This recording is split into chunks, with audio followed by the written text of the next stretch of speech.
200 మంది పైన జైలుకు పోయి వచ్చారు. ఇప్పుడు బైండ్ ఓవర్ కేసులు పెడుతున్నారు.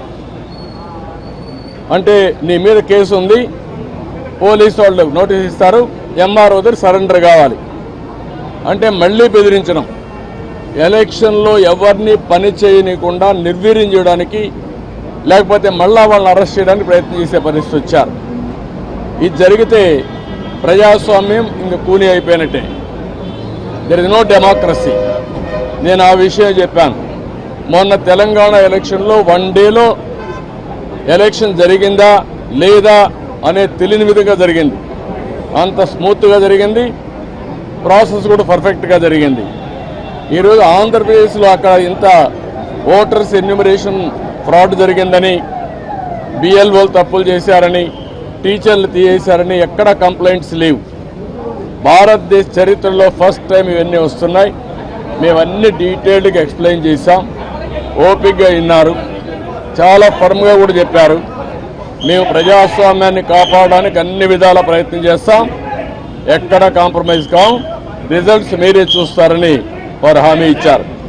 వారు ఇచ్చిన హామీతో నేను ఒకటే అనుకుంటున్నాను, ఎలక్షన్ కమిషన్ అవసరమైతే సెంట్రల్ పోలీస్ అబ్జర్వర్స్ను పంపించాలి, సెపరేట్ సెల్ పెట్టాలి, అవన్నీ పెట్టి ఎక్కడికక్కడ మానిటర్ చేసి ఎలాంటి అవకతవకలు జరగకుండా. ఇప్పుడు ఫైనల్ లిస్ట్ వచ్చే కొందికి వినపడలేదా?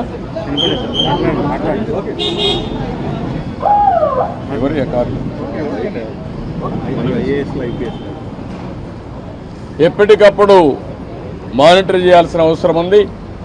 ప్రజాస్వామ్యం కోసం మా ప్రయత్నాలన్నీ మేము చేస్తున్నాం, ఇంకా చేస్తాం, దాని గురించి సందేహం లేదు.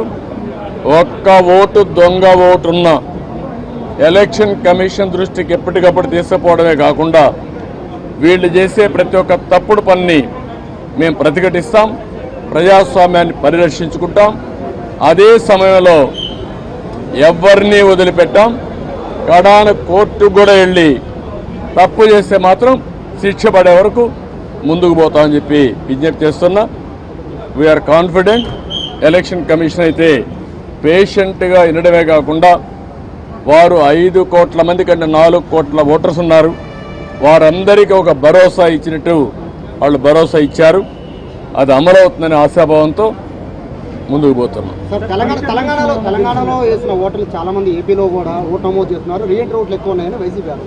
నేనేమంటానంటే మీరు ఎన్నెన్నో ఆరోపణ చేయండి, వాడు ఓటేసినప్పుడు వాళ్ళకి నోటీస్ ఇచ్చి పర్ఫెక్ట్గా చేయాలి తప్ప మీరెవరు డిలీట్ చేయడానికి? ఎలక్షన్ కమిషన్ చేయాల్సిన పని, ఎలక్షన్ ఆఫీసర్లు చేయాల్సిన పని నువ్వు చేయడానికి. నువ్వు కంప్లైంట్ ఇస్తావు, ఇచ్చిన తర్వాత వాళ్ళు వెరిఫై చేయాలి. ఒకవేళ ఇక్కడి నుంచి వేరే ప్రాంతానికి పోయారు, అక్కడ ఓటేయరు అంటే ఓటు ఇవ్వవా నువ్వు? అమెరికాకి వెళ్ళారు, అమెరికా నుంచి వచ్చి ఓటేస్తారు. వాడి యొక్క జన్మభూమి పైన, ఈ రాష్ట్రం పైన వాళ్ళకుండే ప్రేమ, ఈ రాష్ట్రంలో పుట్టిన వాళ్ళు. అంతేగాని నువ్వు కర్ణాటకకు పోయావు, నువ్వు ఓటేయడానికి వీల్లేదు, నువ్వు ఉపాధి కల్పిస్తే ఇక్కడే ఉంటారు, అవకాశాలు కల్పిస్తే ఇక్కడే ఉండేవాళ్ళు. ఎందుకు పోయారు? అవకాశాలు లేకుండా పోయారు. అలాంటి వాళ్ళకి మేము ఓటు ఇవ్వమంటే కరెక్ట్ కాదు. అది వెరిఫై చేసుకోవాలి. అక్కడ వేయకుండా ఇక్కడ వేస్తే ఎలాంటి తప్పులు.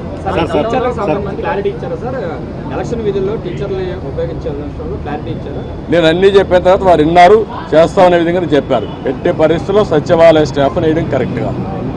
సెలక్షన్ ప్రాసెస్ కాదు, competitive best practices all over the country ఏవైతే చేస్తున్నారో అవే చేయాలి.